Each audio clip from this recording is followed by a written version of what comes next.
you're one of the individuals who doubted Nick Suzuki playing on Team Canada, you can actually send your apology notes to 1275 Rue Saint-Antoine Ouest, Montréal, Quebec, H3C5L2. If you send in a hockey card, he'll probably even give you an autograph. Team Canada played Team Czechia today. They faced off before. Canada won 5-0. Should have been a walk in the park for Team Canada. It wasn't. I'm going to recap the game. Let's talk about it. Hey everyone, just found out that I made Team Canada this morning, so.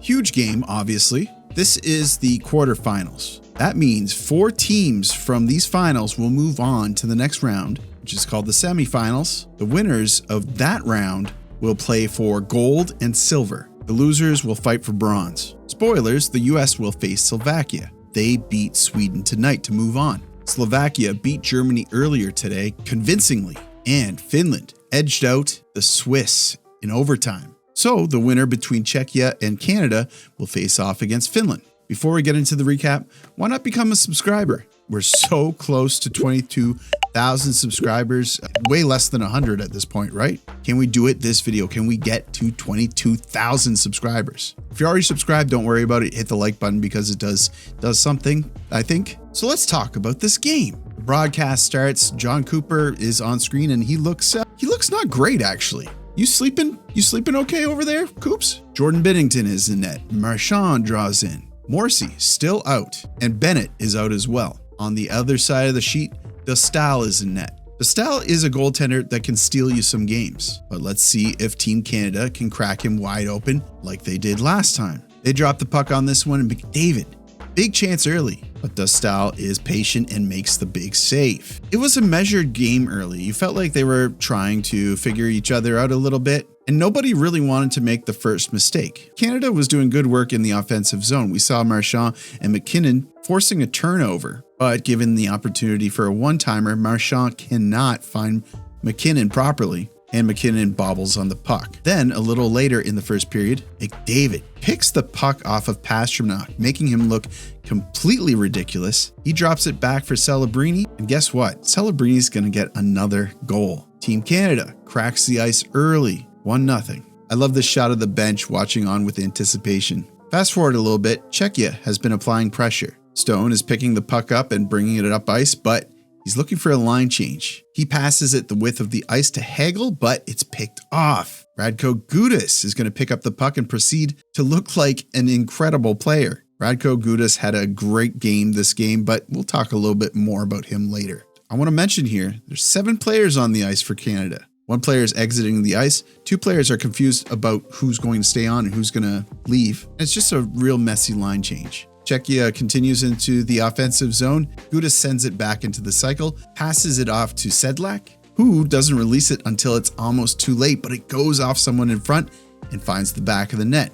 We're now tied at 1. I thought this was funny and kind of draws a narrative that we witnessed during this game. I was really critical of McKinnon this game. I was watching him a lot. I've been critical of him. I think he's playing through something, and that seems to be the popular opinion. I thought once again, he's not performing well. So I was watching his line here. Brad Marchand is interfered with blatantly, but there's no call. And why this is funny is because later, Macklin Celebrini would be called on an interference call. It was just not an interference call. I slowed it down. He's ahead of his opponent, battling for position for the puck. He's entitled to the space. I think maybe the official should have called holding here on the Czech player. Still, in the first period, there's a lot going on in the first period. On the power play, Jerbankin puts it off the post. He can't believe it. There was so much real estate there. Still, Czechia is looking good. They're pouring it on. And before too long, Czechia is going to strike again. This time, Pastrnak. 2-1 for Czechia. Still on the power play, Pasta gets fed a one-timer, finds the back of the net, 2-1. Czechia. This is the first time Canada is down this entire tournament, and Canada is still experiencing problems before the end of the first. Tom Wilson is going to take a high sticking call. Pretty bad one here. This was unnecessary. He's trying to reach around, loses control of his sticks, and I think he's getting a little bit frustrated here. But luckily, the penalty kill is textbook, and in fact, Hagel makes a great steal, and Taves. It's a good opportunity before the penalty is killed off. So that's going to do it for the first period. 2-1 after 1. Shots are pretty well even. I think Canada has 1 additional. 11-10, I think. Second period starts. McDavid finds Makar around the 5-minute mark for a great opportunity, but Dostal is able to find the save. Now we see Sidney Crosby get lit up open ice, but there's no call. This is another missed interference call after that terrible call on Celebrini that resulted in a goal against. Crosby did leave with the refs with an earful, but man, this was rough. And it doesn't get much better for Crosby after this. His very next shift, Crosby tries to avoid a check by Gudas, but instead puts himself in a bad position to receive a check. He tries to stay on, but ultimately leaves. He's hurt. This is pretty terrible for Canada. Kind of hard to explain without video. That's why I wish they would just let us use video, but he takes the shot sideways and he splays his legs out. I feel like if he would have just taken the hit dead on, yeah, it would have probably stung a little, but he'd be protecting his legs. The one thing that bugs me is Gudas, man. These are your peers. These are not just your opponents. They're players just like you. It's fine to finish the hit, but you need to lay on top of them. Is this his MO? I'm not familiar with Gudas's game, except that definitely has a reputation, but he does do this later in the game as well. Crosby goes to the bench, obviously in pain, and would later leave and not return. Emily Kaplan had more information on Crosby after the game. She says he'll undergo imaging in Milan to determine the severity of his lower body injury. I don't think it sounds good. But it's worth noting he did get up and skate around after the hit by Gudas, so we'll see. There was a lot of complaining about Team Canada getting favored by the referees. I just don't see it. Saw a lot of Czech fans saying that there was a missed high stick on Pastrnak. If the high stick is part of a follow through, which it was, that is not considered a high sticking call. So that's a bad example to use, guys, but Taves at one point does fully get his stick into Necas's hands. That was a missed call. And then later, Czechia would take a penalty, kind of a soft one, but it was a penalty. And the thing about MacKinnon is he is really good at drawing penalties. He goes down easy in the scrum. Canada is going to go back to the power play. And they finally capitalize 2-2. He drew the call. Makes sense that he would score the goal. Nathan MacKinnon makes it 2-2 with a shot through traffic. Not to be outdone on the other end, Pastrnak catches iron with about 4 minutes left in the second period. He cannot believe it. Then we see Celebrini lose his stick before the end of the second. It'll stay there for the ages. They'll have to build around it. All around me are familiar faces. Yeah, that stick stayed in there for a while. Now, still time left in the second period. Nick Suzuki, a brilliant opportunity at a tight angle. He snaps it off too quickly, rings it off the post. There was definitely time here. He had a lot of net to shoot at and couldn't find it. Brutal. At this point, everybody is making comments about Nick Suzuki online, and it was definitely brutal. People are asking why they didn't take Bedard, why they didn't take Scheifele. But just wait. Just wait. You're going to be eating your words. More on Gudas here. He takes a penalty. He feels like it was unwarranted. He calls someone a slur. It's audible. Bad look on Gudas here. Should have been on sportsmanship, in my opinion. You can't say stuff like that. Like that's why people criticize hockey and the toxicity in hockey. Get better chirps, Gudas, you friggin' moron. And this is a penalty. What's he thinking? Roughing. This is a dangerous hit. He pushes, I believe it's Hagel's face into the boards and then puts his whole body on top of him. Why is he doing this? That's it for the second period. Canada is now doubled up on shots, and the game is tied going into the third. Canada will resume their power play in the third, and as the third period begins, they're not really able to get anything going on this power play. There were flashes before, like in the second period, but it's at this point I'm once again wondering what's going on with MacKinnon. He's turning pucks over. He just doesn't look like himself. And now we see what looks like a high stick on Brendan Hagel, but if you slow it down, I don't think he even gets hit here, for one.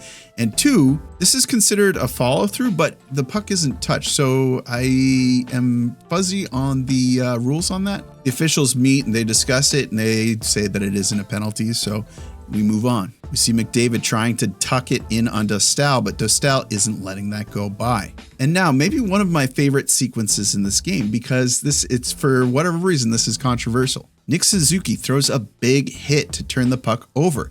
He picks it up and retains possession for a line change, really doing it all by himself. He's good like that. That's why you want Nick Suzuki on your team. Then He continues to battle through defenders, retains puck possession, and then finds Thomas Harley streaking in down the slot. A great opportunity for Harley here. Unfortunately, the shot is blocked and Czechia goes the other way with it, does not hesitate a second. But wait a minute, something's weird here. I don't know why, it's just something feels off. Suzuki, hard back check, gets to the other end. He picks up Natchez. Doughty plays Palat, but has to also play Pastrnak. Palat takes his shot. It's up to Binnington to stop this. The puck finds the back of the net. The go-ahead goal by Czechia in the third period. A heartbreaker. This is a tough one. The Czech team is celebrating, all 6 of them. Wait, all 6 of them? Now the camera pulls out. There are 7 Czechs all celebrating. How many were on the ice during this goal? There were, in fact, at one point, 8 players on the ice for Czechia. Now, this is technical because a lot of players will exit the ice when they're near the bench. I believe the rule is that you need to be within, and you can correct me, I thought it was 7 feet, but certainly 6 players stayed on. They were celebrating with 6 players. How did they miss this? This doesn't get missed in minor leagues. How is this getting missed in the biggest show in sports? And still, somehow, threads online, on social media, everyone is raking Nick Suzuki for this play. I guess they thought he shouldn't have given the puck to Harley because it exposed them too deep in the offensive zone. Just ridiculous. Poor Nick Suzuki has to continue proving himself. Now with time winding down and behind by 1, Suzuki again stays in after his shift. What is he doing? As if he needs more heat on him. Plus, he's got like 4 guys all focusing on him because the line is changing behind him. He somehow manages to get the puck deep while the line changes behind him. Then he gets the puck to Jarvis, who sends it to Taves. Taves throws it in front. There's a deflection and the puck is in the net. Tie game. Who got this goal? Nick Suzuki scores a clutch goal. This is what Montreal Canadiens fans are used to. Nick Suzuki clutching up when Canada needed him the most. An amazing way to tie the game, but it's not over yet. We see Suzuki's dad in the stands, so proud. What an incredible moment. There's still time in the third to end this game before going to overtime. Can Canada do it? Well, it looks like Czechia is going to do it. Taves gets another block shot at the blue line, and Natchez is going to pick it up and go the other way with it again. But this time, Binnington comes up big. Huge save by Binnington. And that's going to do it for regulation time. We're headed into an Olympic 3-on-3 overtime. This is tense. And it starts poorly. McKinnon loses the faceoff. Canadians regain puck control. McDavid, Celebrini, and McKinnon aren't able to do anything special, but now Celebrini's on, Marner, and Harley. Marner, very bold, goes right through all 3 defenders, not really with a lot of speed either. I'm thinking, what the heck is he doing here? He does get through though, and he's in tight. Harley and Celebrini are just kind of watching. Marner puts up the backhand shot. Dostal doesn't track it good with his trapper. Mitch Marner scores. Overtime, game-winning goal. But look, Canada had 14 players on the ice. The refs missed this again. Canada wins despite just an egregious too many men infraction. Just kidding, obviously. They're all on the ice to celebrate, as they do. Wow, what a goal to finish it. Mitch Marner, Nick Suzuki, and Jordan Binnington are definitely the heroes of this game. Canada moves on to face Finland. Everything is right in this world, but you got to hand it to Czechia. I felt like they played a really good game. Pastrnak showed up. He was disappointed with his games up until this point. Gudas played a real good game, but I don't know about his honor. I will say I didn't like how he played his game. He did play a rough sandpaper type game though, so I don't know. Say what you will about Gudas. But just a super exciting game. I'm glad that Nick got on the board like he did that way. His teammates had a lot of great things to say about him, and he put in the work this game. Like I said, he was battling after shifts. He played with a lot of different line mates this game. It's obvious he still doesn't really have a line that he has a lot of chemistry with. He's just a responsible player. So I feel like he'll play well with everyone, but I don't know. I still think that after this game, they won, yeah, but John Cooper You got a lot of work to do, buddy. There were times they looked confused out there. There was times that it just didn't seem like a cohesive team. So I don't know what that takes. You only have so many hours to practice, right? So anyway, that's going to do it for me. I got to get to bed. Like the video, helps me out with search results or something like that. Subscribe if you're not already subscribed. I'd love to have you. And as always, I will see you down in the comments.